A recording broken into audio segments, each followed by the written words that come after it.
I welcome back to the brand new snippet from Bedagiskwedawajokzeloumsen, A Dragon's Journey. Today we're going to read the beginning of chapter 5, in which secrets will be revealed. So, if you're ready, kick back, relax, and enjoy. Here we go. Through the dark of the night, Beda flew on toward the east. Over the broad ocean, the night was actually anything but dark. No clouds obscured the barely newborn waxing sliver of a crescent of the moon. To the north, the dragon could see the faintest glowing curtains of the glowing mist that further north would be recognizable as the aurora. Beda watched the stars all across the sky in its celestial sphere rotate along their paths through the night, and recalled the story that some humans told of a god who created the firmament, a great dome of stars to separate the waters above the earth from the waters below the earth. A romantic tale for those creatures who wished to believe was often stronger than any belief they might wish. All the dragon knew was that somewhere ahead was an end to this ocean. Ireland, Scotland, Norway, certainly not France, Spain, or Portugal. If Beda landed in any of these second three, its sense of direction had been addled, perhaps due to the paucity of the precious metals that the dragon had forsaken since it had left its cave, easily remedied with enough gold. And once Beda had reached this next dry land, Aunt Huangse's palace would still lie ahead, much, much further east. As creatures of the earth, as sea serpents are creatures of the ocean, dragons know the names of places over which they fly. Beda flew on through the dark over the waves and reached a part of the ocean that neared the surface. While the sea bottom lay a mile below the waves, the Rockall Plateau rose from the depths almost 3,000 feet, and even closer to the air and waves that rolled over the ocean's surface were the seamounts, underwater mountains, too moderate to ever become islands. Eriador, Rohan, Gondor, and Fangorn, and a ridge, Isengard, a knoll, Lorien, and a bank, Edoras, that shared the seamounts' insignificance. Beda quietly considered the fate of these submerged mountains, idly hoping, like the human Martin Luther, that the mounts would someday accept their irrelevance and hope to become acceptable to whatever deity, if there were any, that they worshipped, as it flew on. And suddenly off to the left was an island. No, a rock, its crest sticking bravely out of the water. Beda turned in the direction of what was, the dragon realized as it neared the rock, an islet, too small for man to claim, but perhaps large enough for a dragon to perch, and so it touched down there. The dragon landed in the peak of what it knew instinctively was Rockall, and the dragon's inner compass told Beda that Ireland was somewhere southeast, Britain a little further to the east, and Iceland further north. Rockall proved to be just the right size for a dragon needing a rest. A tilting plateau, approximately 80 by 100 feet in area, that rose 60 feet above the waves. On the western side of that rock was a small ledge that was much too small for Beda to squeeze under for shelter from the wind. Beda scanned the horizon and saw a number of other skerries, some simply breaking waves that suggested there might be a rock in the sea, and others large enough to be euphemistically referred to as sea stacks. The dragon rested for a while. And from the east, Beda heard a cry, a call from one of its kind, a sea serpent. The dragon waited and watched the east. As the minutes passed, Beda saw a gigantic ocean snake slithering through the waves as if it was a sidewinder in the desert sand. The sea serpent curled itself around the base of the islet, resting its massive head on the last yards of its tail. This was no tired symbol of nature's cycles, but a powerful embodiment of creation, life, death, and destruction. This serpent was at once mystical, magical, and breathtakingly and palpably real. There was no doubt that this creature was the living manifestation of the alchemy that was only promised by the ancient fraud, the Philosopher's Stone. Immortality and enlightenment. Beda waited for the serpent to speak. And after it had circled the rocky sea-swept for a dozen times or so, it did. Rash little dragon, what folly brings you to meekly crouch on the small pebble that marks the border of my domicile, far from the borders of my realm? Are you simply daft and to be pitied, and so be offered the hospitality and compassion of the master of these northern seas? Or are you a brash fledgling, eager to prove your mettle and misjudged skills in a test of deadly audacity? Beda bowed its head to the great serpent. O great sovereign of the deep waters, I am Bedagiskwedawajokzeloumsen of the traveler, prince of the skies of Maine. I journey to the palace of Huangse de Shen King Yu Si Su Simeon, yellow deity of the four faces, my revered and greatly loved aunt, in the farthest lands of the east. I beg that you offer me your affection and care on my journey, and that the genial courtesy of your home, I meant no offense when I defiled your skerry with the weight of my unworthy scales. I ask your pardon and humbly request your aid and succor, disregarding my transgression as the small, insignificant blunder that it was. A minute passed, and then another.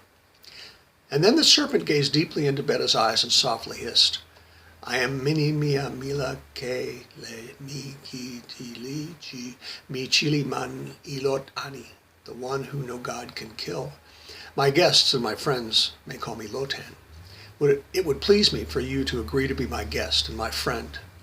What may I call you, little dragon? The dragon paused half a second to still its pounding heart, smiled and said, My family and my friends call me Beda. And then the dragon waited patiently for another second and said, Lotan. The serpent nodded its great head and with a glint in its great eyes and then hissed, Please accompany Beda, and I will take you to my home at Rosemary Bank. And then it swam, almost as quickly as Beda could fly, to the east. Lotan led the way, slicing through the largest waves Beda had ever seen. The dragon guessed that the huge, fully developed grinders must have measured 60 feet from trough to crest. Lotan moved through the great rollers as if they had been ripples on South Branch Pond back home at the base of the Traveler. But Beda flew and followed Lotan for 150 miles over Rockall Trough and eventually saw, deep in the rising and falling water, something rising up from the depths. Lotan looked up and back at Beda, called, Follow me, and dove for the bottom of the sea. Beda dove into the ocean and followed the great serpent as it swam toward a circular rocky pyramid. The seabed must have been over a mile deep, but Lotan swam for the top of the cone. At the very top, perhaps 700 feet below the surface, was a circular opening, a caldera. Lotan's home lay somewhere inside a volcano. Lotan led Beda into the caldera, down the volcano's throat, into the magma conduit that was thankfully now empty of lava, up a dike to the left, and into an open sill. The sill was a water-filled twin of Beda's cave under the Traveler. The serpent indicated that Beda should make itself comfortable at the rear of the sea cave. Beda sat and waited for its house to begin. And after a few minutes, Lotan did. Millions of years ago, Rosemary Bank began her life as a volcano. She sits in a moat at the bottom of the trough, rising 6,000 feet, but never coming within 600 feet of the air. Rosemary Bank has been dormant since I have lived here over 1,000 years. I live a quiet life and seldom have visitors. Thank you, Beda, for accepting my hospitality. It is I who should thank you, Lord Lotan, the dragon said. My journey is a long one, and a new friend is as welcome as gold to me. You mentioned gold, the sea serpent said, and slithered to a grotto within the cave, a minute later depositing a tarred wooden chest in front of Beda. Please take what you need, the snake hissed to its guest, but leave the rest. Beda opened the chest and gasped at what it lay inside, a fortune in gold, silver, and jewels. The serpent smiled.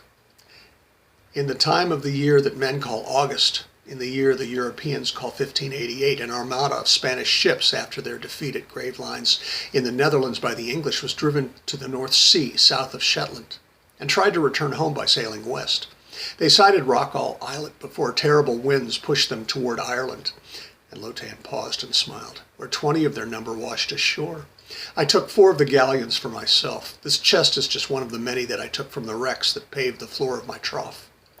Beda called to the smooth-edged 8 real pieces, to the onzas del oros, and to the doubloons. It called to a necklace of golden beads that had graced Helen's fair throat in Troy, a square-cut emerald set in a gold brooch, and a small silver ingot. Thank you, my lord, the young dragon said.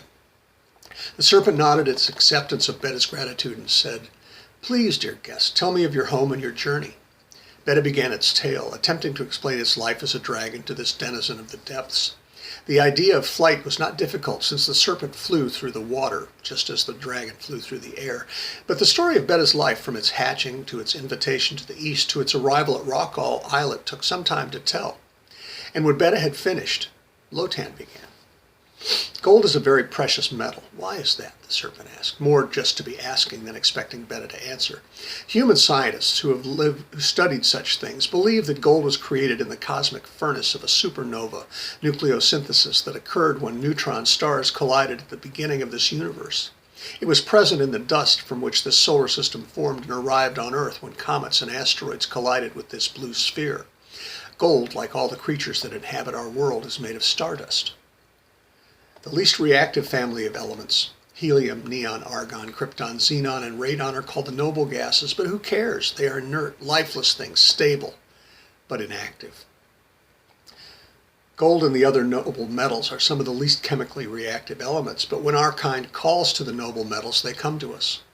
All of the other metals hear our calls as well. You and I, and the creatures like us, have little use for the metals that are not precious. But should we desire them for our purposes, they will heed us. Once upon a time, people began to work with metal, warming it and bending it to their will, in a sense calling it to mankind's purposes.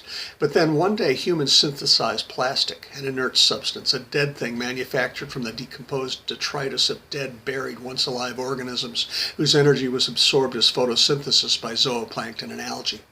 As powerful as man has become, he cannot bring the dead back to life, and plastic is created from dead things, rotten things. It cannot hear, and it will never come to our call. It was taken from the earth, but unlike the dragons and sea serpents that call the metals that hear that call, it can never return to the earth. Metal can be used and used and used again and again. The humans make plastic, but it can seldom be used more than once. So they must make more and more and more of it. And more and more and more and more of it winds up in my ocean. Lotan spoke this last slowly and quietly and very, very seriously. Beda watched in silence as the serpent shook its head and closed its eyes in sadness and quiet anger.